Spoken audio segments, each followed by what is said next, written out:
Hey guys, what's going on? Paul here. Welcome back to another Cardano video. So today I got to sit down with Stephen Ward, who is the CEO or Managing Director of VyFinance, who are building an ecosystem, a DeFi ecosystem on top of Cardano. So they have a very big vision, looking to do a lot. They're building a DEX. They're building, as you can see here, yield farming, auto harvesting. They're also saying here, be your own bank and pay in fiat. So this is something we don't talk about in the interview. And again, I will put timestamps below for people who want to jump to certain sections.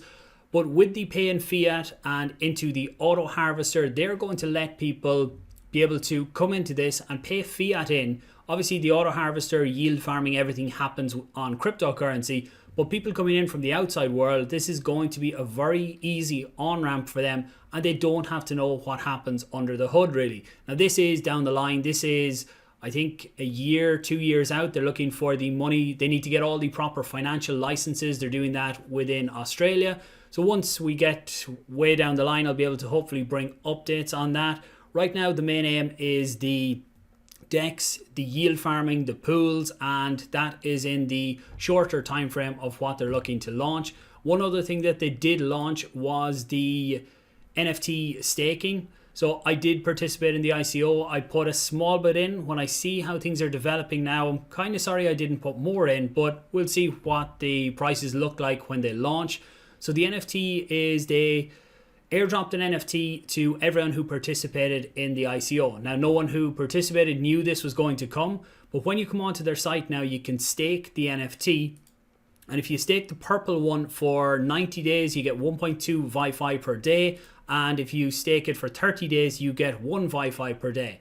There was a very limited supply of gold. And again, these were all randomly given out to people. I got a purple one, but with the gold, you get 2 Vyfi per day for 30 days and 2.4 for 90 days.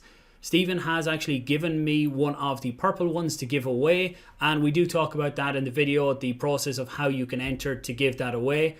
These are actually a very good prize to get. So if we look over here, I think farms, no, data. Yeah, so you can see here the NFT data. So what they're looking here is they're tracking the trading volume. So these NFTs are selling on the secondary market.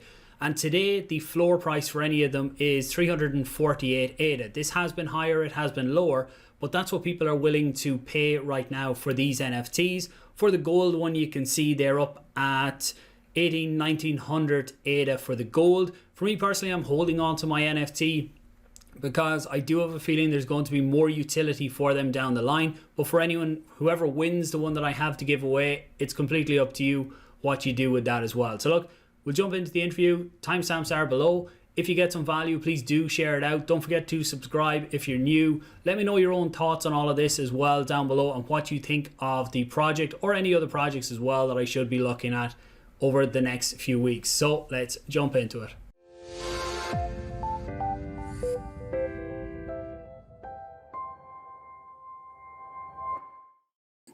Hey guys, what's going on? Paul here. Welcome back to another Cardano video. Today I'm joined by Stephen from VyFinance. They are building a DeFi, a suite, a protocol on top of Cardano. There's a lot of stuff going on there. Something that I have been tracking, looks like a lot of good stuff. So got Stephen on here to explain what it's all about, where they are right now, and when we might see them in the marketplace as well. He has given me one of the NFTs. They do have an NFT staking, which I will talk, or what we will talk about. So he's given me one of them to give away, and we'll talk about that towards the end of the video as well. Stephen, very welcome. Thanks very much for your time. Paul.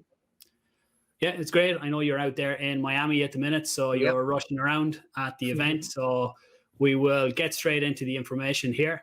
Can you give an introduction to yourself, and then we'll get into Vyfi? For sure. So I myself, my background is in trading. I was working at a hedge fund in bonds, doing international bonds, US, Australian, and German, some English. Shouldn't forget that. I was focusing on interest rate swaps. And then from there, I moved into a bank and then finally stock brokerage. I've sort of been in finance for 6-7 years. Within that, I spent years and years trading, got into cryptocurrency in 2017. Got through the boom and the bust, finished up with nothing. It was good fun. But then I sort of really decided to knuckle down and sort of spend my spare time focusing on blockchain until I eventually got to a point where I could make it my career. I discovered DeFi, and it was actually gorgeous. I was trained as a spread trader, and liquidity pools are just spreads, which is the difference between two markets. They're just the difference between two coins. And that's in the exact trading that I was trained at the hedge funds. It was just like a match made in heaven. I was like, wow, this just works. And then I realized I really want to be able to, this is such a powerful tool that has been invented.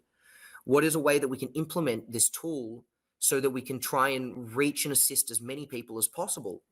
People that aren't currently able to engage with the classical financial system due to whatever reason, right? And that's where we came up with our design, which is essentially a DEX with an auto harvester, which is essentially a machine that does it for you. And that's going to be run by neural net. So it's teaching itself how to optimize that farm. So newcomers can engage with something that will do the DeFi for them. And we're building an educational layer to take users from that auto harvester at the top through to the DEX at the bottom that's supporting our auto harvester, right? But very importantly, we're going to be sending a lot of that auto harvester off of our platform to be farming on other platforms across Cardano. So we can be taking in some average across the Cardano ecosystem based on risks that the user are willing to take. So we essentially want to streamline that entire DeFi process for newcomers from swapping liquidity, doing all that stuff, right? And we want to make it low, medium, high risk, focused on ADA or focused on stablecoin, right? And very much take that stress and take that anxiety of managing it yourself out of that user's hand, right? And then give them the tools to understand what's happening in the background, right? Sorry, that just went for it. No, that's what we need. We'll break down the individual parts now. You really are doing a lot. So DEX, lots of people are familiar with DEXs and what they're trying to do on top of Cardano now. Swap at a very basic level, swap one asset for another. So the part that gets really interesting then is the yield farming, and you guys have your bar. And so yield farming, it's something I can't wait for it to come to Cardano, money markets, everything like that. But what I've been telling people as well, they have to educate themselves on what it actually means, because there's some huge profits that can be made there. But if you don't understand the terminology or how it works, it's very easy to lose money as well. So you guys are kind of automating part of that, is it? Absolutely. We want to automate that entire process. So I've sort of built my own little hedge fund. It's called a proprietary trading firm because it's working with private monies, which I use to manage DeFi. And I've sort of built my system that I use for that, right? Okay. That is essentially the educational system that I want to be giving away to assist people to learn how to deal with DeFi. But the reality is that as a human being, we are highly fallible. That's just the reality of humanity. Now, I want to focus as much as possible, like any trader, on removing the emotion from the trading. The best way to remove emotion from the trading is to use a bot. A bot doesn't think, a bot thinks, sorry. A bot doesn't emote, though. It doesn't allow its current opinions on something to take control of what's happening. It will just look at the facts and then behave on the facts. And that's what you need in trading, right? Yeah. If a market is shooting up through the stars, it doesn't matter what your opinion is on the fundamentals. The fact is the market is shooting up through the stars and you're shorting and you're losing money, right? Yeah. Now, we've all been in that situation, that's just trading. Oh yeah, look, I've come from a trading. That's how I got into crypto, like yourself as well, was through trading, and that's what got me interested. And for the first few years, I suppose, trading kept going a good run, and then you just start failing because, again, the emotional side comes into it, and that is the hardest part, I think, within trading for anyone, is to try and take that out. I don't think anyone ever 100% takes it out, but to bring it out to a degree where decisions aren't made on the spot based on your emotion on it. And again, taking profits when things are moving up like that. So if it's programmed into the bot that it takes it at certain levels, or that it cuts a trade and gets out at certain levels, it stops you saying, oh no, your feeling is it's going to turn around. So I think it's good. It's good to have something like that. And the essential design that we're going for is going to be a random forest neural net, which is essentially a machine that teaches itself how to optimize functions, right? Okay. So I will try to keep this as simple as possible.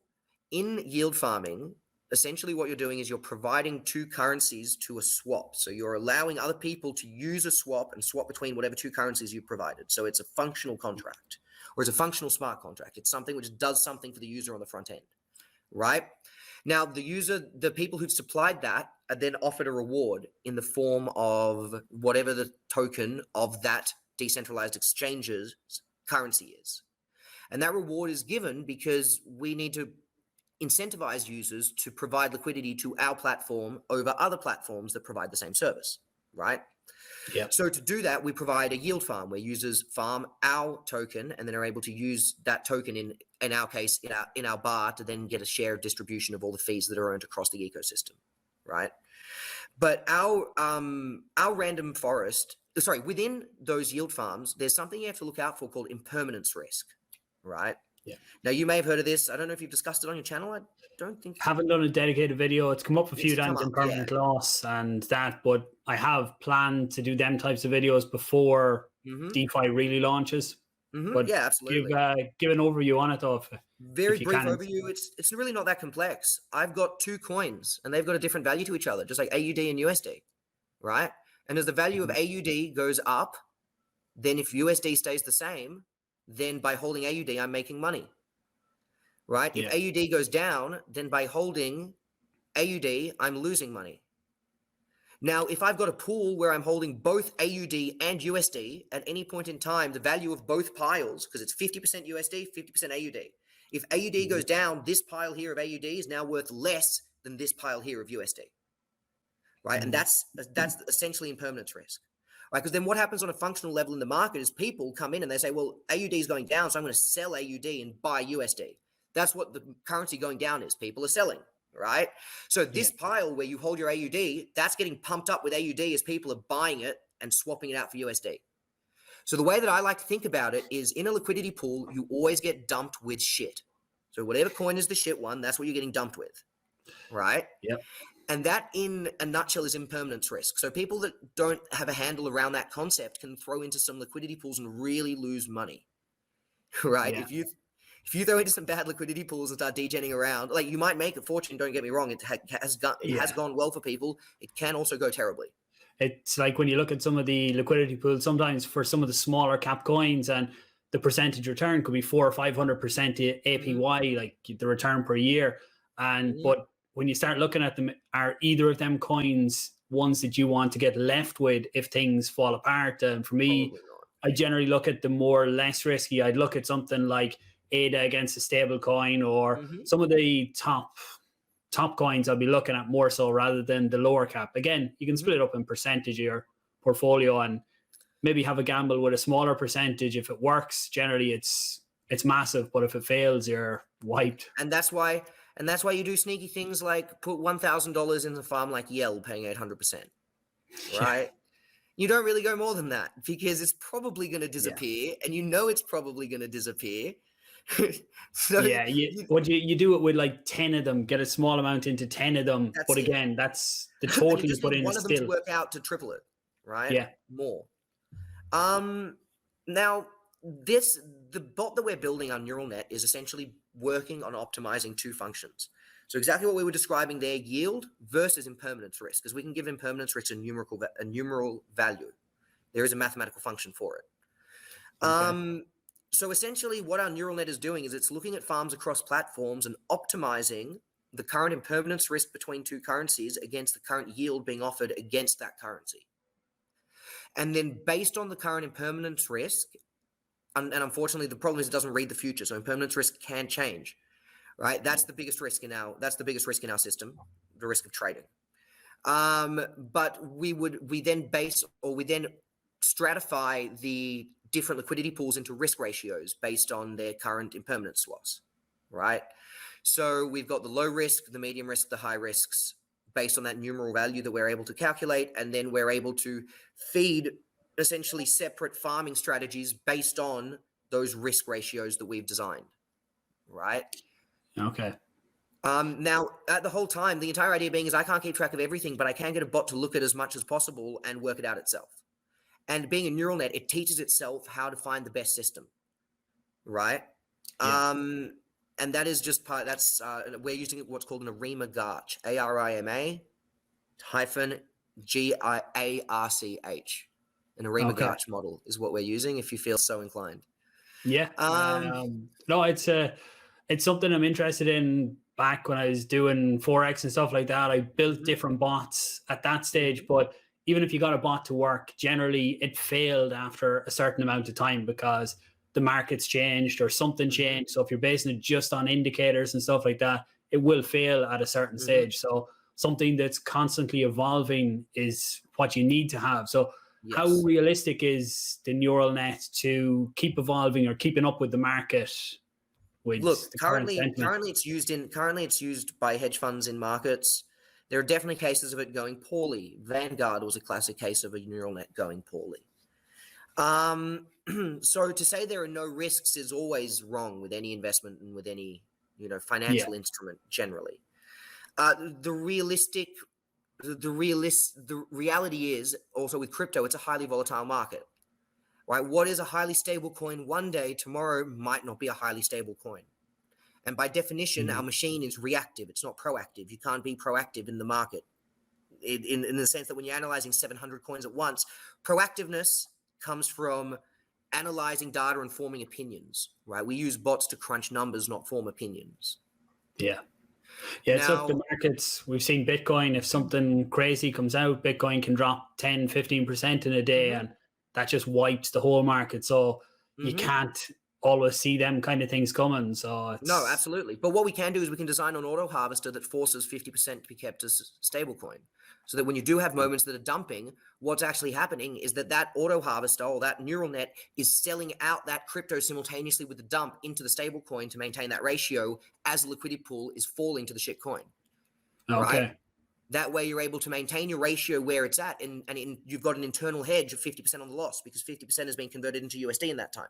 So if you've had a 20% drop in the BUSD BTC liquidity pool, or 20% drop in BTC, instead of losing 20% on your value that you would holding BTC, now you've lost 10% of your value because you converted half of that to USDC.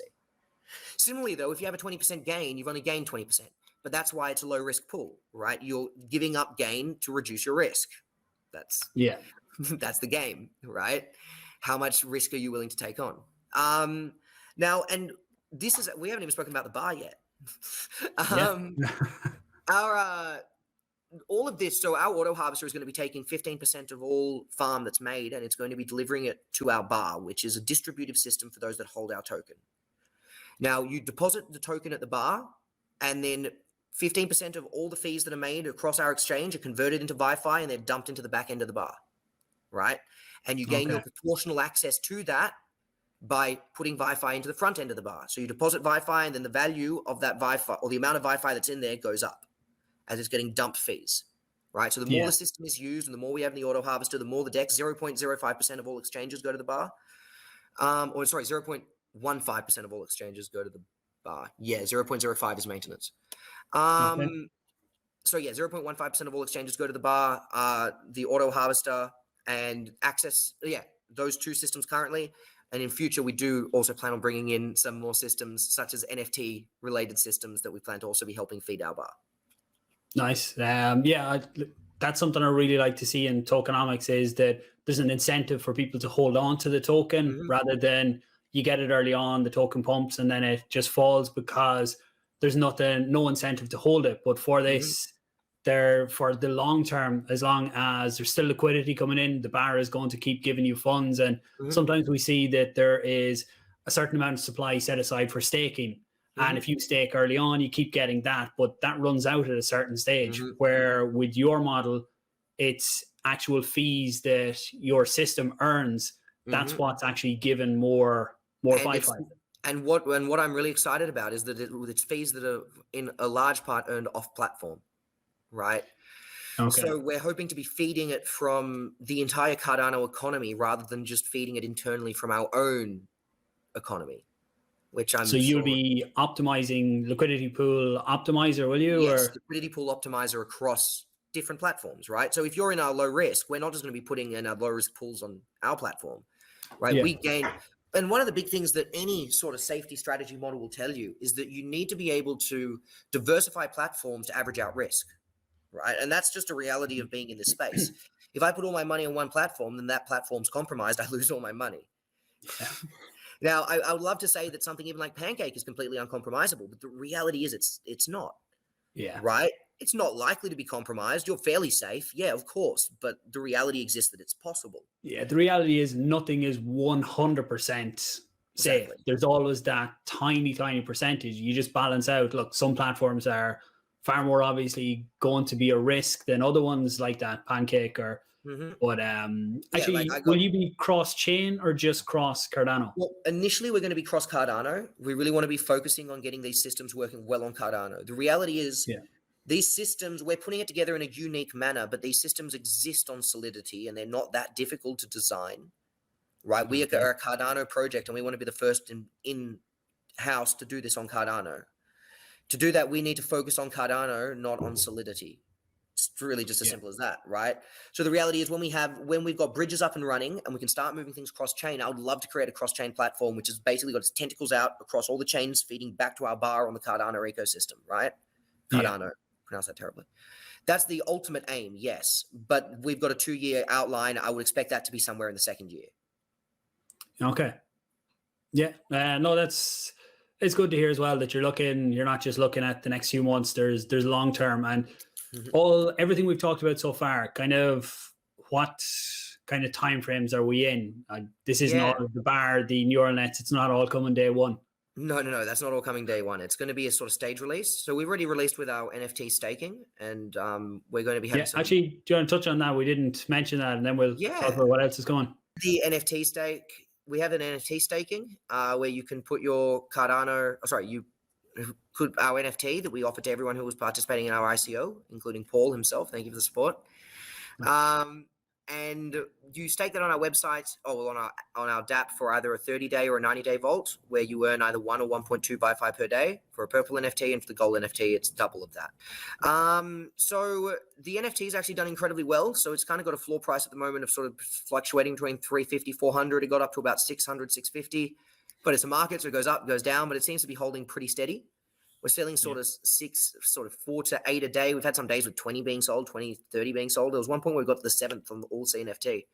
Now today we're not doing as well as 7th, but they're markets. It was a very nice bonus for anyone who did buy into the ICO. Some people might have even covered what they put into it. So I'm still holding mine anyway. I'm waiting to see what other type of functionality might come or what are the benefits that come. I don't think we're just going to see this. So. No, I don't think I don't think we're just going to see this as well. We've already got some plans in the works. Yeah. We're not ready to announce it just yet, unfortunately, but they will be announced soon.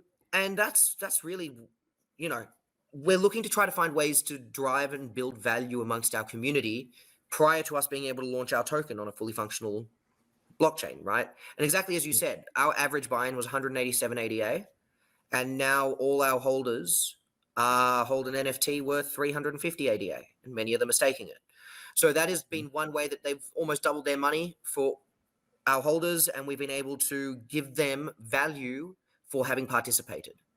And that's functionally what you're trying to do as, as a business, but particularly as a decentralized business. I know that there's this guy, gorgeous story. He went in for 25 ADA, and he got a gold NFT, which was just randomly offered, like they were sent out randomly, and he sold it for 1,800 ADA. Yeah.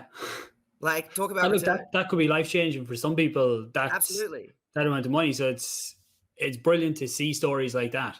Yeah, right. And that's literally the stories that you want to hear in crypto, and it's incredible that I've been able to help make one of those happen. Right. Yeah. And it's that kind of, and they're the kind of things that motivate me to do this. Like that's what crypto is about. Crypto is about being able to give back to the world and being able to create technology which allows for automated distribution rather than humans to make that decision. Yeah. Right? Because essentially the major failure point is humans. I hate to be rude, but if you can make good rules, rules are good. They can be fair. It is. We see it in the market every day. It's like, so another coin is pumping in the markets, and it's like, oh, do I dump what I have and I FOMO into that? You see these stories all the time, and generally people who keep moving, trying to catch every single pump, you end up losing longer term. If you pick what you really like, hold it. If you something you believe in, and hold on to that. Use a smaller percentage of your portfolio. Put it into something like what you guys have, the yield aggregator and stuff like that, and let something else manage parts of it as well. Absolutely. And that's why hedge funds exist. That's why managed funds exist. That's why indexed funds exist, because that's managed by a bot. There's another example of many neural nets are used in managed funds. They exist because the reality is, as an individual, it's very difficult to keep up with everything that's happening in the market. I would say it's impossible to keep up with everything that's happening in the market. The actual volume of information is just too much, right? And you can't be expected to keep up with it. I've been a trader for 6 years, and I can tell you my success rate on a trade is 50-50. Where you make your money in trading isn't by being able to pick better than 50-50 trades. It's about being able to learn risk management and being able to lose 2% on a loss, but make 15% on a gain. And then you do that, and on a 50-50 flip, now it turns into a 10-90 flip, right? Yeah, I've seen people with a 70-80% win rate, but they actually end up losing money over the long term because they're taking tiny little profits and taking big losses when they do take them. So that's it. Risk management is so important. Risk management, that is essentially trading, and that, emotions. It's all about managing those emotions, right? And which we were talking about earlier. And within learning that risk management and learning that mindset of trading, right, and being able to take the advantages of that mindset and offer it to newcomers, right? That's what we really want to try and focus on, because Cardano is really focusing on bringing in new people that have never dealt with financial systems. It's looking at trying to bring in Africans, the African continent, looking at trying to bring in the South American continent. And I don't know if you know, Nigeria is the most pyramid scheme country in the world. It's got the highest rate of pyramid schemes of any country in the world. The financial literacy is low. Now, I can't be the solution. I don't believe I will be able to be the solution. But if I can offer my own way to help provide a solution to those that require it, I feel as if I'm doing my part to make the world a better place. And that's why we started as an Ethereum project. But how long ago now? 10 months ago now, 11 months ago, maybe almost a year ago now, we moved to Cardano, because philosophically that's the chain that we aligned with. And it made it a much more difficult project than what we were in for. But it was really a non-option when you looked at the facts of what we wanted to do versus what the blockchains were trying to achieve. That's the NFTs. They're there now. What's kind of next, or what can we see next? We're gonna have a prize for your community. We've got sure. We can say about that now. We said at the beginning there would be one of the NFTs. What we just talked about is what we're going to give away. So if you give the video comment, put Vyfi in the comments below, and share it out there across somewhere on social media as well. And someone who does them three things will pick the winner. Facebook, Twitter, or Instagram. I should add. That's what we can look at. Facebook, Twitter, Instagram. Share, comment, and subscribe. Give Paul a subscriber course. Getting close to 60K subscribers. So so I'll do that in about a week. Then we'll look back and see. We'll pick a random winner, and I will reach out then to get your ADA address to send over the winning NFT. Perfect. Yeah, that's exactly it, guys. And it is, as we said, it's got a floor at the moment of 480A. So it's a sort of after NFT. It's a nice little collector's item, and you can stake it and earn some Vyfi if you don't have any. Yeah. So that is the NFT. That to me is a great prize. What's the rest of the timeline looking at? What else can we expect from Vyfi? Yeah, look, we're hoping to get sort of pools in, as we were discussing earlier, 2 to 3 weeks. We're hoping to have them fully up and running on the testnet. Sort of within 4 weeks, we want to have pools. 4 to 5 weeks, we want to have pools up and running. We'll put the disclaimer here as well that there's different third parties, Cardano being the biggest one there, that will play on these timelines. So follow yourselves. We're not in full control of that. That's why I'm so sort of. We've got the code. We've got the code base. We've got the internal auditors. We're doing the work. We are on the testnet. We're playing with the PAB. We're doing everything that needs to be done. We're waiting on the full release to really be able to start putting it through its gears. And then assuming when it's put through its gears, it all goes to plan, should take a week or so. We should be able to launch pretty soon after everything goes with pools and the token swap that we need to conduct. Okay, and just on the pools, then explain to people what the pools are then that they can do. Simply, the pools are just going to be deposit a token, earn another token. So you deposit Vyfi and you earn another token of the ecosystem. We'll also have a Vyfi to Cardano pool. So you deposit Vyfi and earn Cardano. Now, these other tokens that are being offered from across the ecosystem, we've got a partners page up. That partners page is expanding very soon. We've had new partners in the last week that we should add to there already, I don't know why they're Great. not. So you can have a look at some of our partners to get an idea for the tokens that we're going to be sharing. We're just going to be Cardax, ADAX. Can't say the one that I was about to because that one hasn't been announced yet. MinSwap. The list goes on. There's quite a few. Yeah. So yeah, we're really looking forward to getting those launched. We think that's going to be super exciting. You know, it's actually such an exciting time in this space.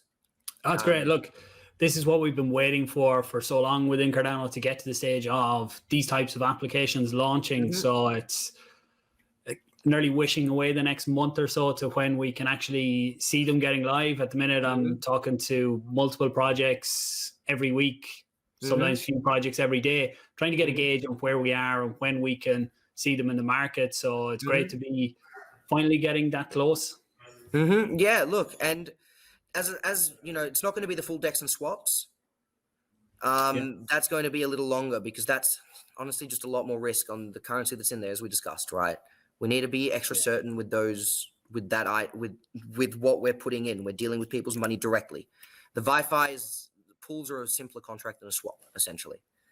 And that's why we've got, you know, a team of engineers working on pools and a team of engineers working on swaps. We're getting everything done. You mentioned the team there. You talked about the engineers and that. I know some of them are on the website, but what's behind this? Who's the guys who are deep down coding this, or how's that? So we're working with a team out of Silicon Valley. They've got a total of, they've got a lot of engineers, but we're using a total of 9 engineers directly from them full time. As well as now we've got 3 internal auditing engineers. So that gives us a total of, 12 engineers now working for us. So that's a fairly large team. We have Twig that are coming on board as the external auditors. So that's going to be increasing by another 2 to make it a full of 14. And they're split into 3 groups working on separate tasks, essentially, right? No, that 9, it's 3 groups of 3. So that's a fairly extensive team. Of course, we've got the community manager, the marketer. We've got myself, the CEO, putting it all together, managing it in creative design. We've got our front-end designer, Ryan Feldkamp. We've got my dad, who's the neural net engineer. He's the AI engineer. Been working machine learning for 25 years. We've got 10 years. We got my mother helping us build the LMS, which is, she's got a master's in pedagogy, and she focused on internet learning, was her master's. Okay, so real family business. So yeah, family. Look, if you're going to build it, may as well include the family. Yeah, I've got a pretty small one as well. So it's basically just me, my mum, my dad, and my grandma. So within that, you know, it's leveraging the skills that you have around you. I'm just very fortunate to be in the circumstance where I can leverage those skills and find a way to put them together in what will hopefully be a commercially viable product. Not everyone is that fortunate, so I am very grateful for that. You're great to have that expert, or lucky to have that expertise all around you that you can pull in. Yeah, exactly. And then also the effort to put it together, which is the most important part, because you can have all the ideas in the world and nothing gets done. Oh yeah, like we said earlier, there's a lot going on here. When I looked at Vyfi first, it was kind of there's so much going on. I didn't know where to start, and I kind of passed it off in the beginning. But then the more I looked, the more I thought there's something there, and seeing yourself on a few calls as well. So it's great to be able to ask all of these in person. But launch time as well, something else that I've seen, there's going to be a very small supply that comes out first. There's like I think 85% is locked up for yield farming of the supply, which I haven't seen on any other tokenomics. Normally there's 15-20% to the team, there's another 15% to a private sale. How did you come about this? Or well, my entire concept was that we want to build a system that is trying to integrate people from non-financed or not communities that are engaged with the financial system. Now, to do that, we need to build a system which has longevity sort of built into it so that we don't just have a disintegrating currency. Now, we do have some circumstances, some DEXs that don't disintegrate. Pancake, Uniswap, Sushi Swap, 1inch. There's definitely some examples of some that don't. But there's certainly some examples of some that do. And most that do are because they just have an infinitely printing token that doesn't then garner a community that's able to maintain its value. If we create a system where we can send out the majority of our supply, but still keep a supply cap on our total supply, right? That's 450 million is our supply cap. That means that we can't actually forcibly inflate our token. We can't have an unlimited print, right? That's impossible with us. It's limited. So that means we have to have a recursive function, I believe, is our minting process. So our minting process is actually descending like this, and then it comes across and peters out. Technically, it farms out for infinity, but the farm is sort of functional for the first 30 years. You can put on, we do have an emissions rate released as well.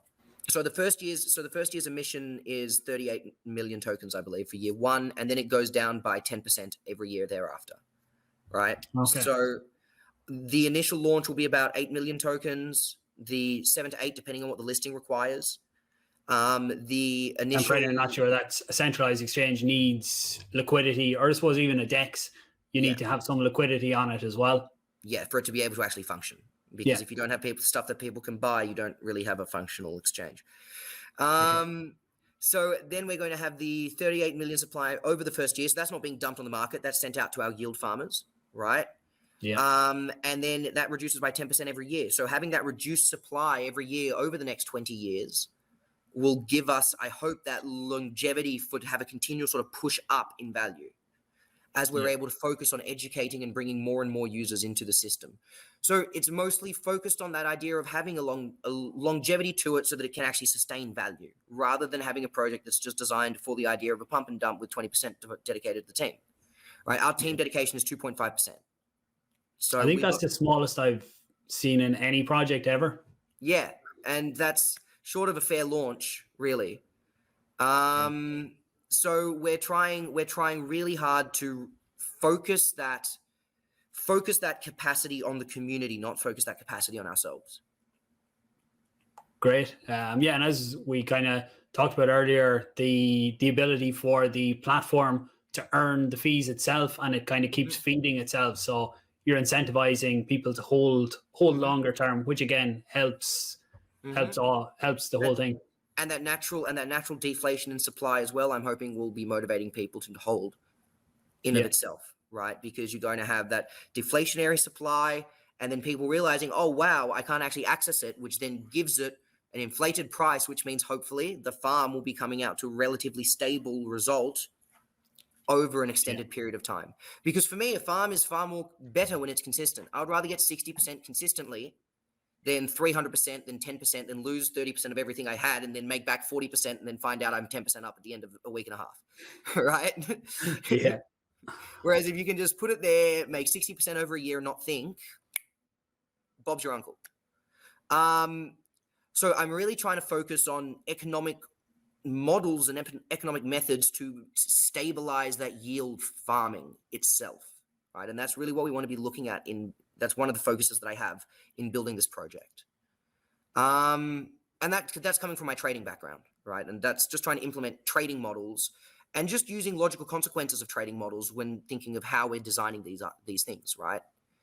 Rather than just saying, oh, well, let's just see what happens. No, let's actually reason out how does a trader think when approaching this market, and then designing it around that trader-centric view, and then designing it with the education to allow people to adopt that trader-centric view. Yeah, and look, we look at it, the majority of people who come into crypto, when they come in first, it is about making more money. So when there's systems that can help them do that, then it's hopefully a win-win long-term. Absolutely. So is there anything else that you wanted to mention that I forgot about, or that? That's pretty much most of the ecosystem. That's 40 minutes. It's a pretty extensive one. I do apologize. No, I know it's great. It's great to get the info out, and I'll have timestamps below as well. People can jump back and forward to the different topics. But I really do appreciate your time today as well. I really appreciate your time as well, Paul. Thank you so much. Summary for the NFT giveaway, in case people skipped to this part. The NFT we're giving away is one of the ones, the Vyfi ones you can stake. And what you have to do is leave a comment with Vyfi, and share the video out on any social media, Twitter, Facebook, Instagram. Yeah, and then we will pick a winner in a week, and I will reach out to get the ADA address to send over the NFT, and then you can do what you want with it at that stage. So I'll put all the links as well for Vyfi down below, so you can check them out, follow along with what they're doing, and I will keep people updated maybe when we have some of the launch sometime in December we might hook up again and Yeah, have you back absolutely. on, Stephen. Have a bit of a chat and see where we're at, and also maybe even show a little live demonstration of our pools. Sounds good, yeah. Yeah, absolutely. Great. Well, look, thanks very much for your Thank you time. so much for your time, Paul. And enjoy the rest of the conference out there in Miami. Yes. If anyone's in Miami, please do swing by over the next 3 days. We're the Miami Crypto Experience. Thanks for watching, guys. Don't forget to like and subscribe as well. And do share it out if you think others can benefit. And I'll talk to you soon.